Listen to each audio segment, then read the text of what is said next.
وزیر اعظم شہباز شریف کو فرانس کے صدر ایمانوئل میکرون کا ٹیلی فون۔ وزیر اعظم آفس کے مطابق گفتگو میں صدر میکرون نے پاکستان کی ثالثی کی کوششوں پر مبارکباد دی، آئندہ امن مذاکرات کی کامیابی کے لیے بھی اپنی نیک خواہشات کا اظہار کیا۔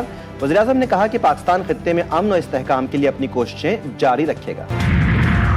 فیاض سرائیاں دم توڑ گئیں، ایرانی وفد آج اسلام آباد پہنچے گا۔ فیلڈ مارشل عاصم منیر کے ایرانی وزیر خارجہ سے رابطے کام کر گئے۔ ایران اور امریکہ کے مذاکرات کل اسلام آباد میں ہوں گے۔ ایران کے نائب وزیر خارجہ نے تصدیق کر دی، کہتے ہیں کہ امریکہ کو لبنان میں قتل عام بند کروانے کے لیے اسرائیلیوں کو رضامند کرنا ہوگا۔ سیاسی اور عسکری قیادت وطن کو بلندیوں پر لے گئے ہیں۔ وزیر دفاع خواجہ آصف کہتے ہیں کہ بھارت نے للکارا تو ہم نے اس کی مانگ کا سندور اجاڑ دیا اور دھول چٹائی۔ اب 1 سال بعد پاکستان بین الاقوامی سفارتکاری کا محور ہے، پاکستان امن کا داعی ہے اور خطے میں بھائیوں کے درمیان صلح کا پیمبر ہے۔ اور برطانوی وزیر اعظم مشرق وسطی کے دورے پر متحدہ عرب امارات پہنچ گئے۔ دورے کا مقصد امریکہ، اسرائیل اور ایران کے درمیان حالیہ جنگ بندی کو پائیدار بنانا اور آبنائے ہرمز کو محفوظ بنانا ہے۔ UAE سے قبل سعودی عرب کے دورے کے دوران کیئر سٹارمر نے ولی عہد محمد بن سلمان سے بھی ملاقات کی۔ اسلام آباد مذاکرات کو کامیاب بنانے کا عزم۔ وزیر اعظم شہباز شریف کی زیر سربراہی اعلیٰ سطح کی مشاورتی بیٹھک، اعلیٰ عسکری اور سول قیادت کی شرکت۔ اسلام آباد مذاکرات کے حوالے سے تفصیلی مشاورت، کشیدگی میں کمی اور جنگ بندی کے لیے کلیدی کردار پر فیلڈ مارشل عاصم منیر کو خراج تحسین پیش کیا گیا۔ شرکاء نے کہا جنگ بندی کے لیے پاکستان کے مثبت کردار کو عالمی سطح پر سراہا جا رہا ہے، امن کا یہ موقع ضائع نہیں ہونے دیا جائے گا۔ اجلاس میں نائب وزیر اعظم اسحاق ڈار، وزیر داخلہ محسن نقوی اور وزیر دفاع خواجہ آصف بھی موجود تھے۔ امریکہ اور ایران بنیں گے مہمان، میزبان ہوگا پاکستان۔ جنگ بندی مذاکرات کے لیے امریکہ اور ایران کے درمیان اہم بیٹھک 11 اپریل کو لگے گی۔ امریکی نائب صدر JD وینس کی سربراہی میں وفد مذاکرات شرکت کرے گا۔ ترجمان وائٹ ہاؤس کی تصدیق، وفد میں خصوصی ایلچی اسٹیو وٹکوف اور جیریڈ کشنر بھی شامل۔ ایرانی وفد کی بھی آج رات اسلام آباد آمد متوقع۔ مذاکرات کا پہلا دور ہفتہ 11 اپریل کی صبح ہوگا۔ شہر اقتدار میں تاریخی مذاکرات کی تیاریاں جاری۔ پولیس اور سیکیورٹی اداروں نے ہوٹل کی سیکیورٹی سنبھال لی، شاہراہوں پر رکاوٹیں۔ اگر معاہدے کی خلاف ورزی ہوئی تو پہلے سے ہی کمزور دشمن پر مزید سخت اور بھرپور حملے کیے جائیں گے۔ امریکہ صدر ڈونلڈ ٹرمپ کے قیام امن کی کوششوں کو نقصان پہنچانے میں اسرائیلی وزیراعظم سے بھی 4 ہاتھ آگے نکلے۔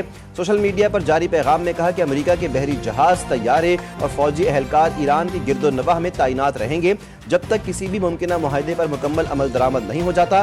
ایران کو جوہری ہتھیار حاصل کرنے کی اجازت نہیں دی جائے گی۔ آبنائے ہرمز کو ہر صورت میں کھلا اور محفوظ رکھا جائے گا۔ امریکی قیادت کا کہنا ہے کہ فوج مکمل طور پر تیار ہے اور آئندہ اقدامات کے لیے الرٹ ہے۔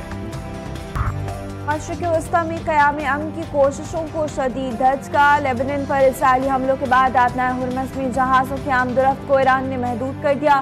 آبنائے ہرمز میں متبادل بحری راستے مقرر۔ پاسداران انقلاب کے مطابق ہر جہاز کو آبنائے ہرمز سے گزرنے سے پہلے پاسداران انقلاب کے بحری شعبے سے اجازت لینا ہوگی، جس کا مقصد جہازوں کو اینٹی شپ بارودی سرنگوں کے خدشات سے محفوظ رکھنا ہے۔ اجازت کے بغیر گزرنے والے جہازوں کو کارروائی کی وارننگ جاری۔ ایران کے پہلے 10 نکات ردی کی ٹوکری میں پھینک دیے، بعد میں آنے والی شرائط پر مذاکرات ہوں گے۔ نائب امریکی صدر JD وینس کا متنازع بیان، جنگ بندی کو دھچکا پہنچانے کا امکان، حالت پھر کشیدگی کی طرف گامزن۔ سیز فائر کی خلاف ورزی کا بھی دفاع، کہا کہ کوئی بھی سیز فائر خامی سے خالی نہیں ہوتا۔ ایران کو دھمکی دیتے ہوئے بولے ایران کو اگلا قدم اٹھانا ہوگا ورنہ ٹرمپ کے پاس خطرناک جنگ کا آپشن تو موجود ہے، ایران سے جتنا ملے گا اتنا ہی دیں گے۔ لبنان میں سیز فائر سے صاف انکار۔ بات چیت سے پہلے ہی 10 نکاتی تجاویز کے 3 اہم نکات کی خلاف ورزی کر دی گئی۔ لیبنان میں جنگ بندی کی خلاف ورزی اور ایران کی فضائی حدود میں ڈرون کی دراندازی ہوئی۔ ایران کے یورینیم منصوبے کے حق کی نفی کی گئی۔ ایرانی پارلیمنٹ کے اسپیکر باقر کالباف کہتے ہیں ساری صورتحال میں 2 طرفہ جنگ بندی یا مذاکرات غیر معقول ہیں۔ بین الاقوامی رہنماؤں کے پاکستان کی کاوشوں پر پیغامات، وزیر اعظم کا اظہار تشکر۔ وزیر اعظم کا برطانوی ہم منصب کی جانب سے امن کوششوں کی حمایت کا شکریہ، کہا پاکستان کی امن کوششوں کو سراہنے پر کیئر سٹارمر کے معترف ہیں، خطے میں استحکام کے لیے دوست ممالک کے ساتھ تعاون جاری رکھیں گے۔ وزیر اعظم کا امن کے لیے برطانیہ سمیت تمام شراکت داروں کے ساتھ تعاون کا عزم۔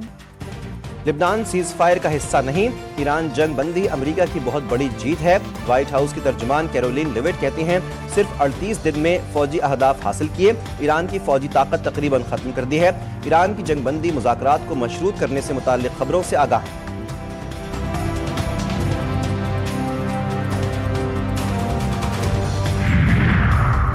نائب وزیر اعظم اسحاق ڈار کا ازبک وزیر خارجہ بختیار سدوف سے ٹیلی فونک رابطہ، مشرق وسطی اور خطے کی تازہ صورتحال پر تبادلہ خیال۔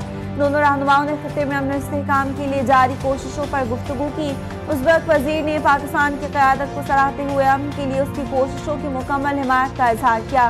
سعودی وزیر خارجہ سے ایران کے منصب عباس سراغچی کا رابطہ، دونوں وزراء خارجہ کی خطے کی تازہ صورتحال پر تفصیلی بات چیت، کشیدگی کم کرنے اور استحکام کے لیے اقدامات پر زور دیا گیا۔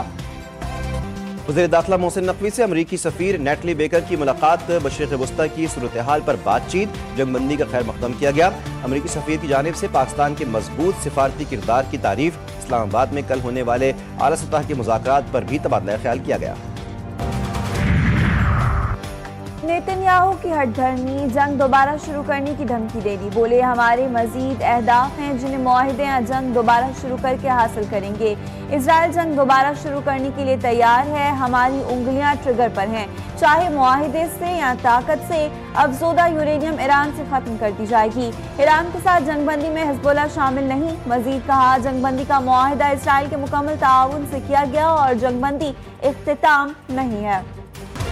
جنگ بندی کے باوجود صہیونی فوج کے لبنان پر وحشیانہ حملے، شہداء کی تعداد 254 تک جا پہنچی، 1200 سے زائد زخمی، رہائشی عمارتوں، مساجد، اسپتال اور قبرستان پر شدید بمباری۔ بیروت کے مضافات میں 10 علاقوں کے 60 سے زائد مقامات کو نشانہ بنایا گیا، جنازے کو بھی نہیں چھوڑا، کئی عمارتیں ملبے کا ڈھیر بن گئیں۔ صہیونی وزیر دفاع کا حزب اللہ کے متعدد ارکان کو نشانہ بنانے کا دعویٰ، دھمکی دی۔ حزب اللہ کے سربراہ شیخ نعیم قاسم کی باری بھی آ گئی۔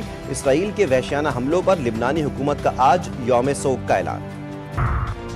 پاکستان کی جانب سے لبنان پر اسرائیلی جارحیت کی شدید مذمت، اسرائیلی اقدامات بین الاقوامی قوانین اور انسانی اصولوں کی کھلی خلاف ورزی قرار۔ ترجمان دفتر خارجہ کا کہنا ہے کہ عالمی برادری لبنان پر اسرائیلی جارحیت رکوانے کے لیے فوری اقدامات کرے۔ پاکستان کا حکومت لبنان اور لبنانی عوام کے ساتھ مکمل یکجہتی کا اظہار۔ سعودی ولی عہد محمد بن سلمان سے جدہ میں برطانوی وزیراعظم کیئر سٹارمر کی ملاقات۔ برطانوی وزیراعظم نے جنگ بندی کا خیر مقدم کرتے ہوئے اسے پائیدار امن میں تبدیل کرنے پر زور دیا۔ ابن ہرمز کو دوبارہ کھولنے کی اہمیت، جہاز رانی کی حفاظت کے لیے عملی اقدامات پر گفتگو ہوئی۔ برطانوی وزیراعظم نے سعودی عرب کی جانب سے برطانوی شہریوں کے تحفظ پر شکریہ ادا کیا۔ کامیاب جنگ بندی اور مذاکرات کا اعلان سفارتی کوششوں کا نتیجہ ہے۔ امریکہ میں پاکستان کے سفیر رضوان سعید شیخ کا امریکی نشریاتی ادارے کو انٹرویو، کہا ملک کی اعلیٰ قیادت نے سفارتی کوششوں میں براہ راست کردار ادا کیا، اعتماد کرنے پر تمام فریقین کے مشغول ہیں۔ سعودی عرب، ترکیہ، قطر اور چین کی مشترکہ کاوشوں سے جنگ بندی ہوئی۔ چین نے شروع سے فریقین کو تحمل اور سفارتکاری پر زور دیا۔ مذاکرات کے عمل کی کامیابی رازداری کے متقاضی ہے، بغیر کسی دباؤ کے مذاکراتی عمل کے فیصلہ کن ہونے کا امکان ہے۔ ایران کے سپریم لیڈر آیت اللہ سید علی حسینی خامنائی کی شہادت کا 40واں روز، تہران سمیت مختلف شہروں میں اجتماعات کا انعقاد، بڑی تعداد میں ایرانی عوام سڑکوں پر۔ تہران میں ایرانی عوام نے شہید سپریم لیڈر آیت اللہ خامنائی کو اشکبار آنکھوں کے ساتھ فوجی سلامی بھی پیش کی۔ مسجد الاقصی 40 روز کے بعد دوبارہ کھول دی گئی، صبح سویرے نمازیوں کو داخلے کی اجازت دے دی گئی۔ نمازیوں کی بڑی تعداد نے مسجد الاقصی کا رخ کیا۔ اسرائیل نے ایران جنگ کے بعد مقبوضہ بیت المقدس کو بند کیا تھا۔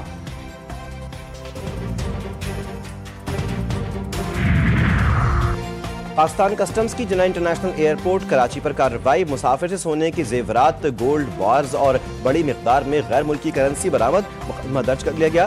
برآمد اشیاء میں 281 تولے سونا، 20 تولے وزن کے حامل 2 عدد گولڈ بارز، 33,100 امریکی ڈالرز اور 3,66,000 درہم شامل ہیں۔ خیبر پختونخوا اور بلوچستان میں بارشوں کی تباہ کاریاں، نظام زندگی مفلوج۔ کرم میں مکان کی چھت گرنے سے 4 بچے زندگی کی بازی ہار گئے۔ سیلابی ریلوں کے باعث متعدد دیہاتوں کا زمینی رابطہ منقطع، پل بہہ گئے۔ چارسدہ کی تحصیل شب قدر میں سیلابی صورتحال، کئی مکانات بہہ گئے، متعدد گھروں کی چھتیں گر گئیں، زرعی زمینیں زیر آب اور متعدد مویشی ہلاک۔ مری میں شدید آندھی اور طوفانی بارشوں نے نظام زندگی درہم برہم کر دیا.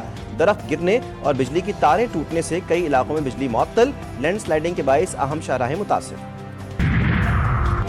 اور پی ایس ایل کے دلچسپ مقابلے جاری. اسلام آباد یونائیٹڈ کی ٹاس جیت کر فیلڈنگ, پشاور زلمی کی بیٹنگ جاری. دوسرے میچ میں کراچی کنگز اور پشاور زلمی کی ٹیمیں مد مقابل ہوں گی.